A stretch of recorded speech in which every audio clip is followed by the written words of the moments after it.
महामंत्र का भरतपुर जिले के झाड़करी जंगल में, आज भी वो स्थान है झाड़करी में, झाड़कई के जंगल में बाबा श्री राधे श्याम बाबा ने 1 अरब महामंत्र का जप किया था। कितना?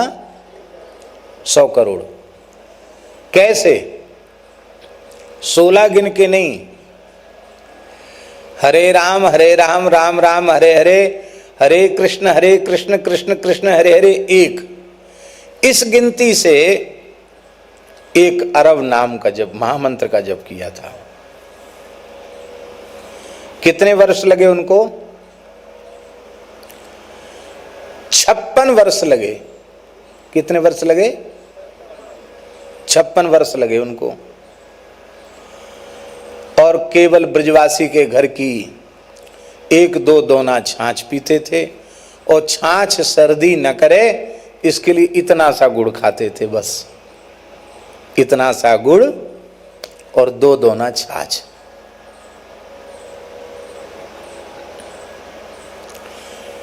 ये करके उन्होंने 56 वर्ष में नियम पूर्ण किया,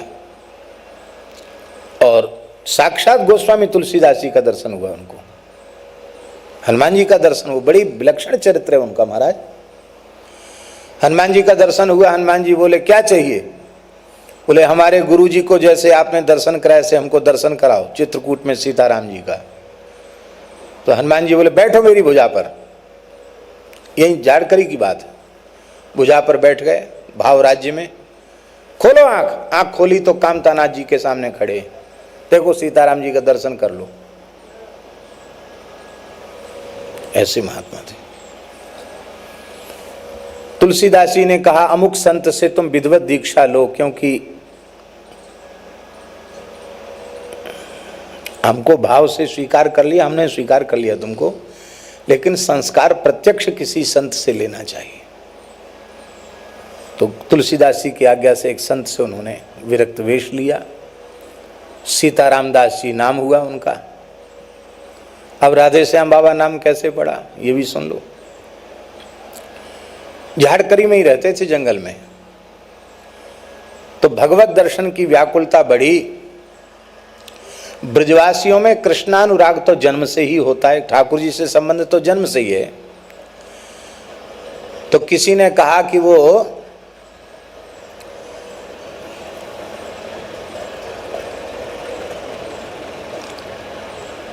सेवा कुंज में रात्रि को भगवान का रास होता है, निधिवन में सेवा कुंज ऐसी प्रसिद्धि है ना, वहां दर्शन हो जाता। तो बाबा सेवा कुंज में चले गए। एक मास्टर और थे, भरतपुर जिले के ही थे, वो भी साधक प्रकृति के थे वो भी।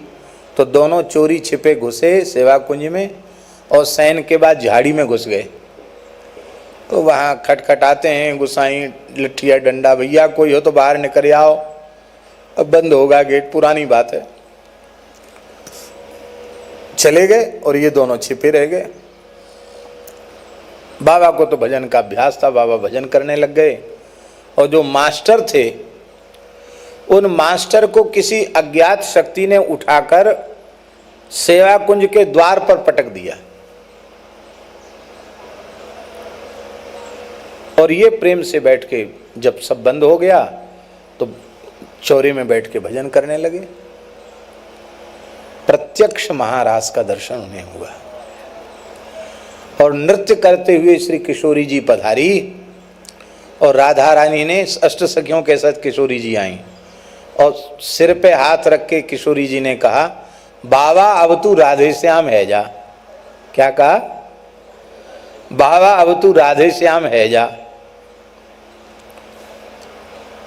और इसके बाद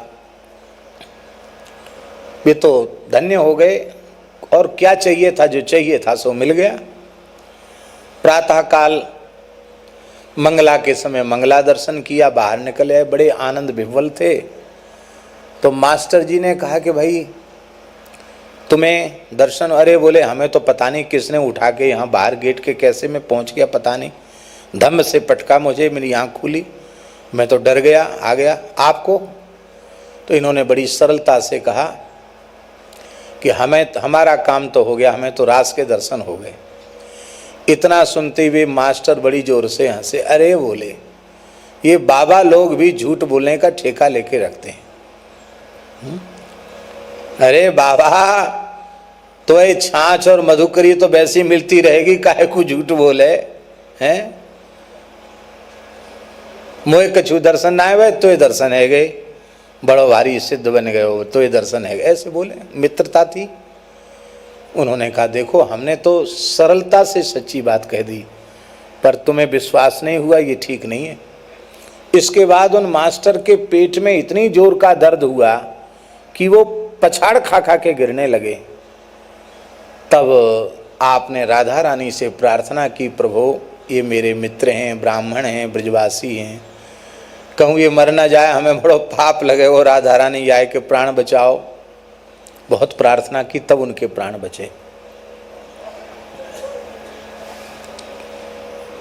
इसके बाद बाबा गिरिराज जी आकर विराज गए और अपने आप ब्रजवासी उनसे राधे श्याम बाबा कहने लगे। उन्होंने किसी को नहीं बताई ये घटना, अपने आप सब कहने लगे बाबा राधे श्याम, बाबा राधे श्याम, बाबा राधे श्याम, और राधे श्याम बाबा हो गए। बोलो वृंदावन बिहारी। उनके